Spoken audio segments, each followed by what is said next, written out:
जगन्नाथ बंधुगण मु इंजीनियर दीप्तिरंजन पंडा ज्योतिर्विद मोर ज्योतिष शास्त्र भित्तिक चैनल कुंडली भविष्य रे आपण मानक अभिनंदन और स्वागत जनाऊँगी। आज ज्योतिष शास्त्र भित्तिक आलोचन आमे विभिन्न लग्न कुंडली रे ग्रह मानकर फल आज वृष लग्न कुंडली विषय आम आलोचना करवा। वृष लग्न कुंडली रे रवि वृष लग्न कुंडली रे रवि लग्नेश शुक्रंकर शत्रु हेले भी चतुर्थ भाव अर्थात सुख स्थान अधिपति हेतु समग्रह रूपे गणा। यही कुंडली रे सूर्य निजर स्थिति और बलाबल अनुसार भल बा मंद फल दियंती। प्रथम द्वितीय चतुर्थ पंचम सप्तम नवम दशम और एकादश भाव में रवि तांकर दशा अंतर्दशा निजर क्षमता अनुसार भल फल देवे, किंतु रवि यदि तृतीय षष्ठ अष्टम और द्वादश भाव थे तेज अशुभ फल देवे। तांकर अशुभत्य केवल तांकु दान बा जलदान करी कमा जाई परिवो। सूर्यंकर रत्न माणिक्य यही कुंडली रे धारण करवा अनुचित। तापरे चंद्र चंद्र देवस्था लग्नेश शुक्रंकर विरोधी और तृतीय गृहर स्वामी हेतु यही कुंडली रे मारक गणा जाती। यही कुंडली रे चंद्र प्रत्येक भाव में अशुभ फल दियंती। केवल चंद्र को दान बा पूजा पाठ करी तांकर अशुभता दूर करा जाई परिबो एवं यही लग्न कुंडली रे कौनसी परिस्थिति रे तांकर रत्न मोती धारण अनुचित। तापर मंगल ग्रह यही कुंडली रे मंगल लग्नेश शुक्रंकर विरोधी एवं सप्तम और द्वादश भावर अधिपति हेतु मारक। यही लग्न कुंडली रे मंगल प्रत्येक भाव में अशुभ फल देवे, किंतु षष्ठ अष्टम और द्वादश भाव में जदि मंगल विपरीत राजयोगे थांती और लग्न से शुक्र बली थिबे तेबे सी शुभ फल देवे तांकर दशा और अंतर्दशा। मंगलंकर दशा बा अंतर्दशा तांकु दान बा पूजा पाठ करी तांकर अशुभता कम करा जाई परिवो। यही कुंडली रे मंगलंकर रत्न मूंगा कौनसी परिस्थिति रे धारण करा जाई परिवो नहीं। बुध बुधदेव वृष लग्न कुंडली रे द्वितीय और पंचम भावर अधिपति हेतु जोगकारक अटंती और यही कुंडली रो इष्टदेव मध्य अटंती। से लग्न द्वितीय चतुर्थ पंचम सप्तम नवम और दशम भाव में शुभ फल दियंती, किंतु जदि से तृतीय षष्ठ अष्टम एकादश रे निचस्थ थिबारु और द्वादश भाव में बुध निजर जोगकारिकता हराई थांती। यही कुंडली रे जदि कौनसी भाव में बुध अस्त बा दुर्बल अवस्था थांती तेबे तांकर रत्न पन्ना धारण करी तांकर बल बढ़ा जाई पारे।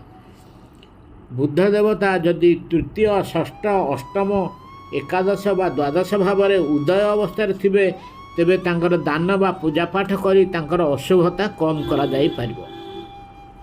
तापर गुरु बृहस्पति यही लग्न कुंडली रे अष्टम और एकादश भावर अधिपति हेतु जड़े मारक ग्रह।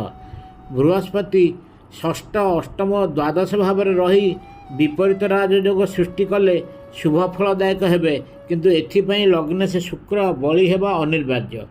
यही लग्न कुंडली रे बृहस्पति सबु भाव में तांकर दशा और अंतर्दशा निजर क्षमता अनुसार अशुभ फल देवे।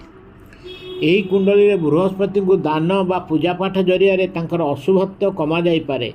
यही कुंडली रे तांकर रत्न पोखराज कौनसी परिस्थिति रे पिंधा जाई पारिबो नाही। तापर शुक्र ग्रह वृष लग्न कुंडली रे शुक्रदेव लग्न से हेतु जोगकारक एवं षष्ठ भावर स्वामी। से जदि तृतीय पंचम होइछन्ति नीच स्थान षष्ठ अष्टम एवं द्वादश भाव में थिबे निजर बलाबल अनुसार अशुभ फल देवे, किंतु जदि लग्न द्वितीय चतुर्थ सप्तम नवम दशम एवं एकादश भाव में थिबे से निजर क्षमता अनुसार शुभ फल देवे। यही लग्न कुंडली रे कौनसी भाव में जदि शुक्र अस्त होइथांती से क्षेत्र में तांकर रत्न हीरा धारण करा जाई परिबो। जदि शुक्रदेव उदय अवस्था तृतीय पंचम षष्ठ अष्टम द्वादश भाव में रुहंती तेबे तांकु दान बा पूजा पाठ द्वारा तांकर अशुभता दूर करा जाई परिबो। तार परवर्ती ग्रह हेले शनि। ବୃଷଲଗ୍ନ କୁଣ୍ଡଳୀରେ ଶନିଦେବ ନବମ ଏବଂ ଦଶମ ଭାବରେ ସ୍ୱାମୀ ଥିବା କାରଣରୁ ଅତି ଯୋଗକାରକ ଗ୍ରହ ଅଟନ୍ତି। ପ୍ରଥମ, ଦ୍ୱିତୀୟ, ଚତୁର୍ଥ, ପଞ୍ଚମ, ସପ୍ତମ, ନବମ, ଦଶମ ଏବଂ ଏକାଦଶ ଭାବରେ ଶନି ନିଜ ଦଶା ଓ ଅନ୍ତର୍ଦଶାରେ ଶୁଭ ଫଳ ଦେବେ।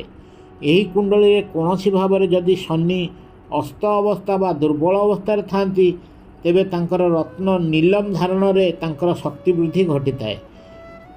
ଯଦି ଶନି ଉଦୟ ଅବସ୍ଥାରେ ତୃତୀୟ, ଷଷ୍ଠ, ଅଷ୍ଟମ ଏବଂ ଦ୍ୱାଦଶ ଭାବରେ ଥିବେ ତେବେ ତାଙ୍କର ରତ୍ନ ନୀଲମ ପିନ୍ଧା ନ ଯାଇ କେବଳ ଦାନ ବା ପୂଜାପାଠ କରି ଅଶୁଭତା ଦୂର କରାଯାଇପାରିବ। ପରବର୍ତ୍ତୀ ଗ୍ରହ ହେଲେ ରାହୁ। ବୃଷଲଗ୍ନ କୁଣ୍ଡଳୀରେ ରାହୁଙ୍କର ସ୍ୱଗୃହ ନାହିଁ, ସେ କେବଳ ମିତ୍ର ରାଶିରେ ଶୁଭ ଭାବରେ ଥିବେ ସେ କ୍ଷେତ୍ରରେ ସେ ଶୁଭ ଫଳ ଦେଇପାରନ୍ତି। ତାଙ୍କର ଗୋମଧ୍ୟ ରତ୍ନ କୌଣସି କୁଣ୍ଡଳୀରେ ପିନ୍ଧିବା ମନା।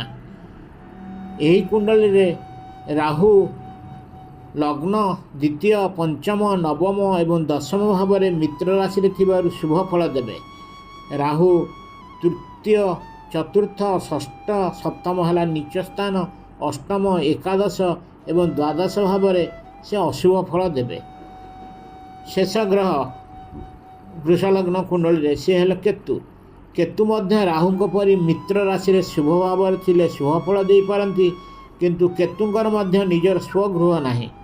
ବୃଷଲଗ୍ନ କୁଣ୍ଡଳୀରେ କେତୁ ପଞ୍ଚମ, ସପ୍ତମ, ନବମ ଏବଂ ଦଶମ ଭାବରେ ଶୁଭ ଫଳ ଦେବେ କାରଣ ସେଗୁଡ଼ିକ ତାଙ୍କର ମିତ୍ର ରାଶି, କିନ୍ତୁ ଲଗ୍ନ ତାଙ୍କର ନୀଚ ସ୍ଥାନ, ଦ୍ୱିତୀୟ ବି ନୀଚ ସ୍ଥାନ, ତୃତୀୟ, ଚତୁର୍ଥ, ଷଷ୍ଠ, ଅଷ୍ଟମ, ଏକାଦଶ ଏବଂ ଦ୍ୱାଦଶ ଭାବରେ କେତୁ ମାରକ ଗ୍ରହ। କେବଳ ଦାନ ଓ ପୂଜାପାଠ ଦେଇ କେତୁ ଏସବୁ ରାଶିରେ ଶୁଭ ଫଳ ଦେଇପାରିବେ। କେତୁଙ୍କର ରତ୍ନ ହେଉଛି ଲହଶୂନ୍ୟା, କୌଣସି କୁଣ୍ଡଳୀରେ ମଧ୍ୟ ପିନ୍ଧା ଯାଇପାରିବ ନାହିଁ। ଆଜି ପାଇଁ ଏତିକି। ଆସନ୍ତା ଅଧ୍ୟାୟରେ ଆମେ ଆଲୋଚନା କରିବା ମିଥୁନ ଲଗ୍ନ କୁଣ୍ଡଳୀରେ। ଯଦି ଆପଣଙ୍କୁ ଏହି ଅଡ଼ିଓଟି ଭଲ ଲାଗିଛି ତେବେ ଏହାକୁ ଆଗରୁ ସବସ୍କ୍ରାଇବ୍ କରିନଥିଲେ ସବସ୍କ୍ରାଇବ୍ କରିବାକୁ ଅନୁରୋଧ ଏବଂ ଭଲ ଲାଗିଥିଲେ ଲାଇକ୍ କରିବେ ଏବଂ ବହୁଳ ମାତ୍ରାରେ ସେୟାର କରିବାକୁ ମଧ୍ୟ ଅନୁରୋଧ କରୁଛି। ଜୟ ଜଗନ୍ନାଥ।